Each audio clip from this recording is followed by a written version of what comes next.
Good morning, welcome to the online class. Today we are going to revise the civics lesson, that is human rights.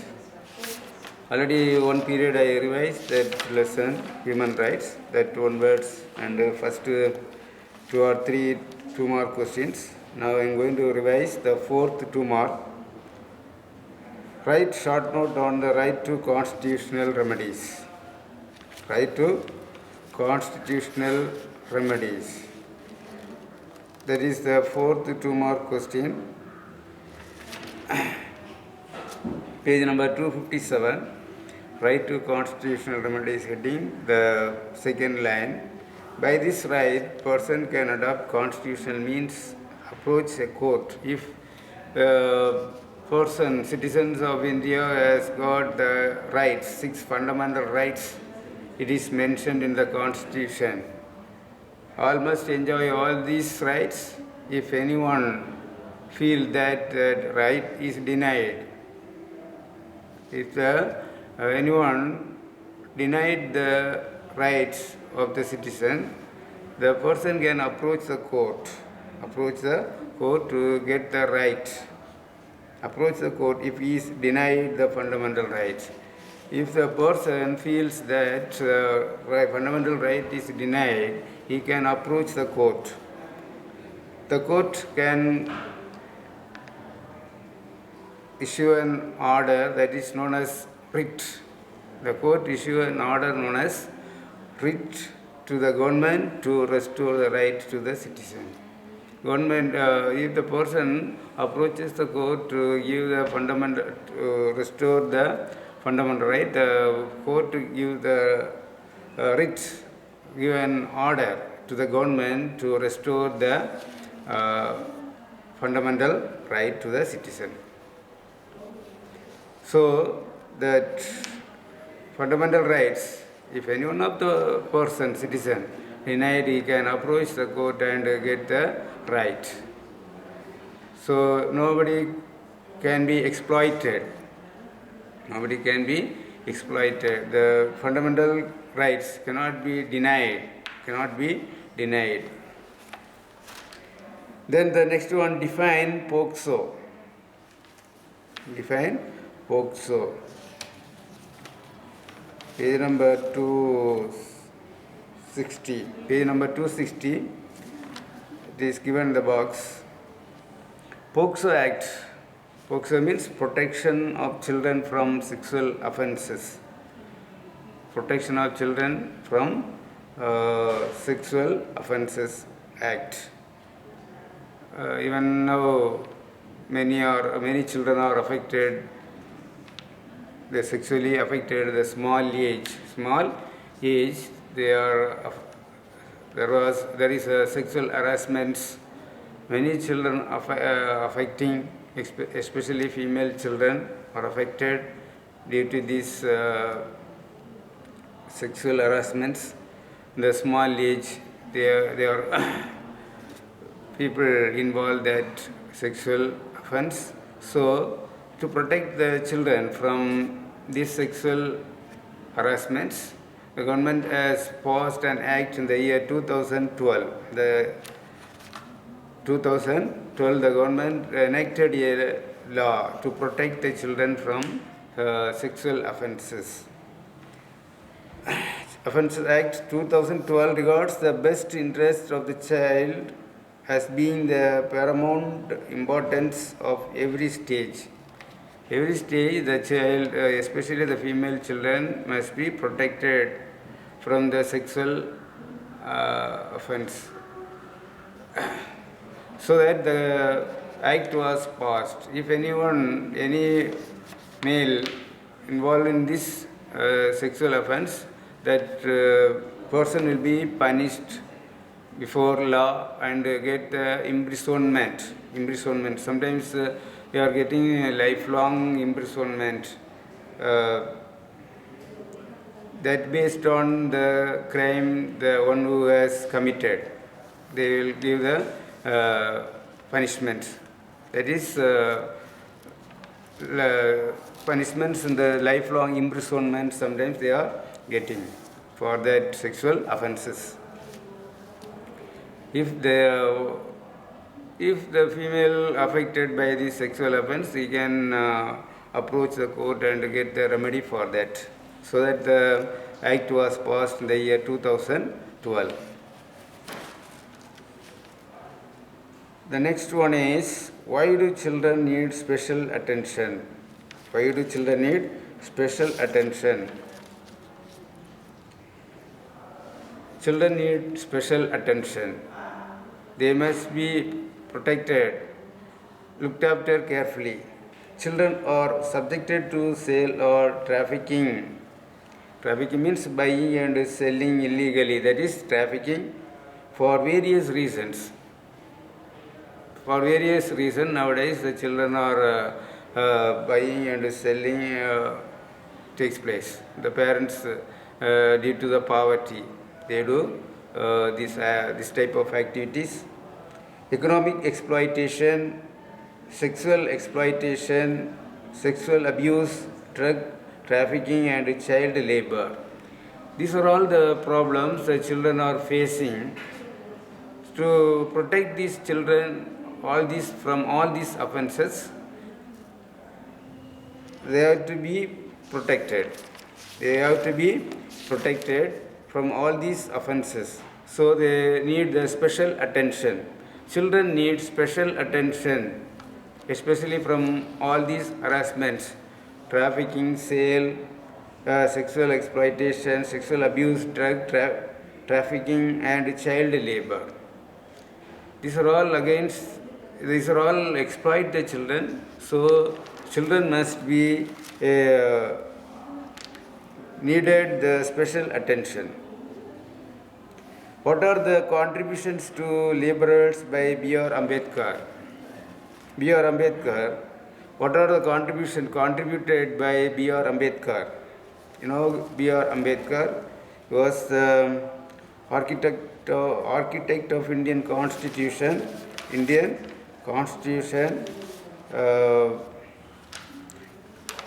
He was the law minister of independent India.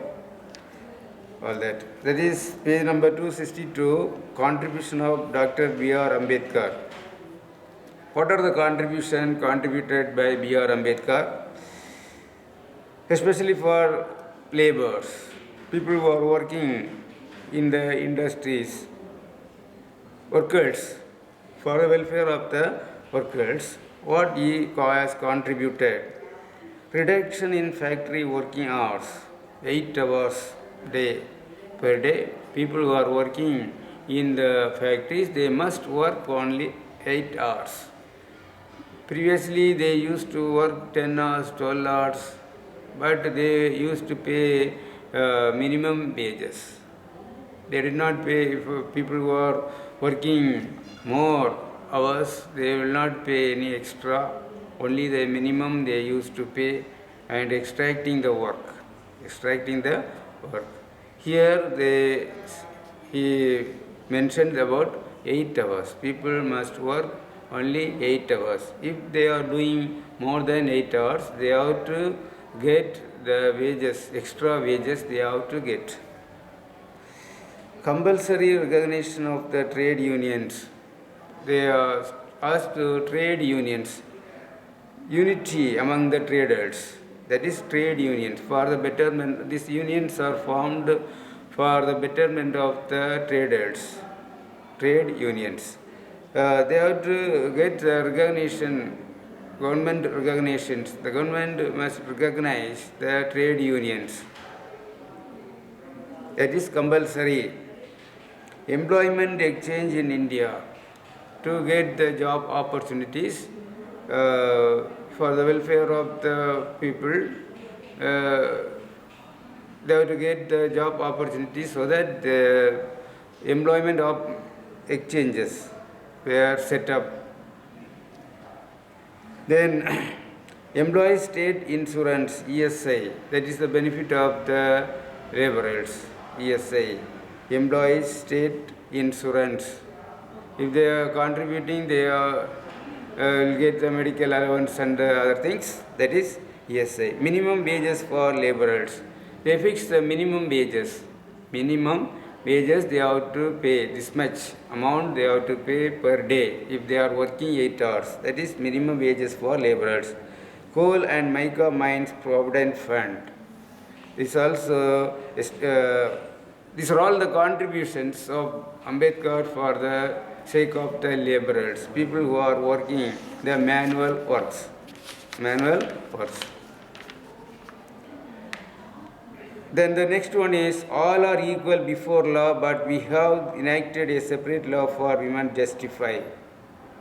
All are equal before law, says Constitution itself mentions that all are equal before law, but we have enacted separate law for women. But separate laws are enacted for women. Why they enacted a separate law for women? That is page number 261, first the box it is given. When girls get married early, they lose many privileges like childhood, child marriages and all there. If they are getting the marriage very small age, they are losing the privileges. Losing the privileges like childhood, happiness, availing education and healthy life and all they are losing. They are not succeeded in their healthy life. They will not get successful if they are getting married in the small age. They will lose many things, that is like childhood happiness. In the very early stage they are getting married, they will lose the childhood happiness. Happy life only the childhood life. Adult and all, cannot enjoy anything. They will lose that happiness if they become adult. The childhood only they will enjoy some happiness.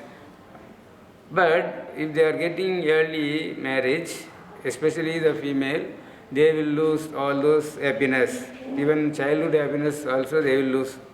And availing education, they will not get education. They cannot get education if they are getting marriage in small age.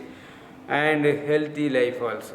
They will lose the health if they are getting marriage in early stages, small stages. Childhood period, childhood stage, if they are getting married, lose all those things. So that separate law is made for especially for women. This certain age limit is there nowadays for the women. Even men also, that age limit is there to get married. Nowadays female means 21 age, 21 male 25 age must get to get married. So that separate laws are made especially for female women. Write about the right against exploitation, page number 256. Right against exploitation. Page number 256, right against exploitation. It is against the law to employ children below 14 years. Below 14 years means childhood. The childhood period they should not employ, they should not send for work. If they are sending for work below 14 years, they will lose the health, happiness, everything they will lose. Neither contractor or employer can force a worker to do a job against their will. Against their will, they should not force to do the work. The child should not be forced to do the work. That is against their will. That is exploitation. That is exploitation. That is right against exploitation. The next two mark, that is differentiate fundamental rights and human rights. Differentiate Fundamental rights and human rights, page number 256. The page number 256, there is a column for difference between human rights and the fundamental rights. Human rights 3 points given, even fundamental rights also 3 points given. The human rights, that is, human being deserves to survive with respect and freedom. Human beings, totally it says about the human beings must get the right to survive. So, we are surviving this world. It is a right, it is a human right. It is a human, surviving in this world is a human right. Then, human rights include those rights which are basic to real life and absolute. It cannot be taken away. These rights, the human rights cannot be taken away. Human rights are recognized as international level. International level human rights. These rights are recognized in international level, not national level or state level. It is an international level. It is adopted by this UNO, United Nations Organization. Then fundamental rights, the elemental rights, the citizen of country which are listed in the contributions enforceable under the law is known as fundamental rights. Citizen of a country. We are the citizen of India, and the citizen of India enjoys the fundamental rights. It is mentioned in the Constitution. Then fundamental rights includes only those rights which are basic to the normal life. These fundamental rights are mentioned in the Constitution. These are all the basic rights. All the 6 fundamental rights mentioned in the Constitution are basic rights of the human beings. Basic rights. Without rights, they cannot survive. Basic rights. One who is not enjoying these basic rights, he cannot survive this world or this country. Fundamental rights are guaranteed under the Constitution of a country. Fundamental rights are guaranteed. Give the guarantee. The Constitution guarantees the fundamental rights for the citizen. Fundamental rights for the citizens are guaranteed by the Constitution. If anyone of the citizen denies, he can approach the court. The court send a writ to the government to enforce the fundamental rights. So these are all the 2 more questions. Now, first detail, write a paragraph about UDR, Universal Declaration of Human Rights. Universal Declaration of Human Rights. Now we are going to see about the first paragraph, page number 254 we have marked, and 54 and 55. This answer we have marked. Universal Declaration of Human Rights. Universal Declaration of Human Rights milestone documents. It was drafted by the representatives of different legal and cultural backgrounds from all regions of the world.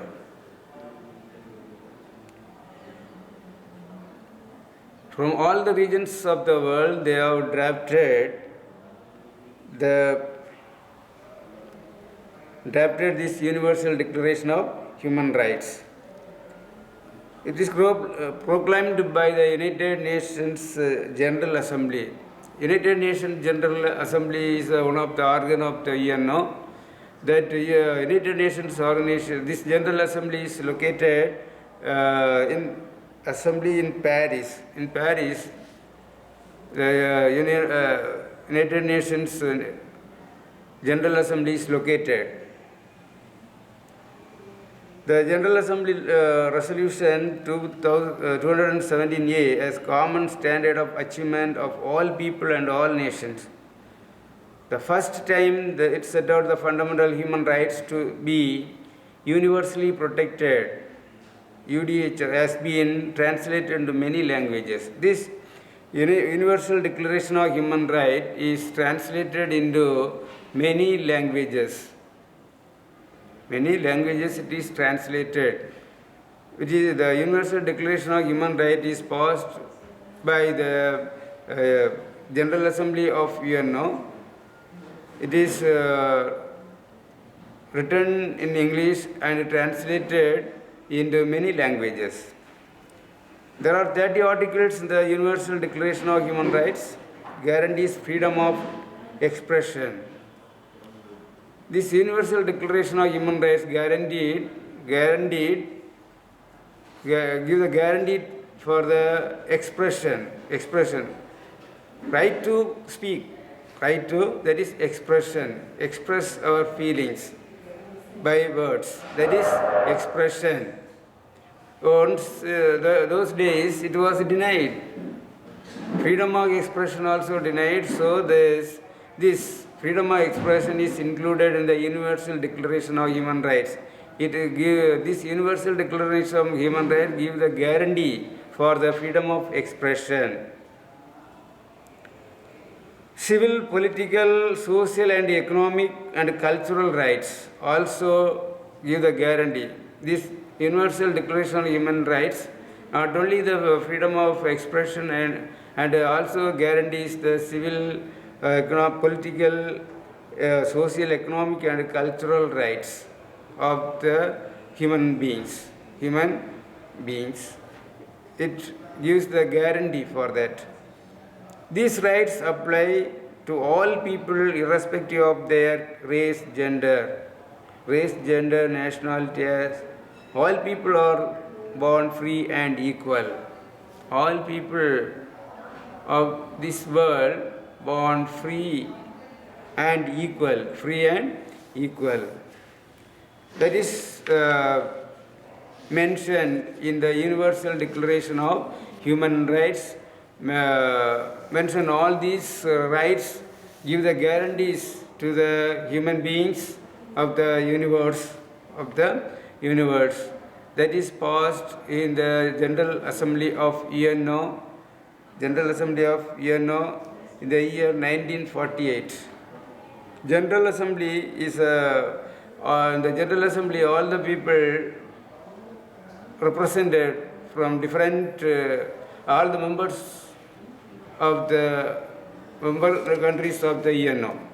All the member countries of the UNO representatives are represented in the General Assembly. It is also called World Parliament. So I have revised these 7 2-mark and 1 paragraph. So these questions you learn, you can understand easily. So we will see the remaining 4 details from this chapter, the next class. Okay, thank you.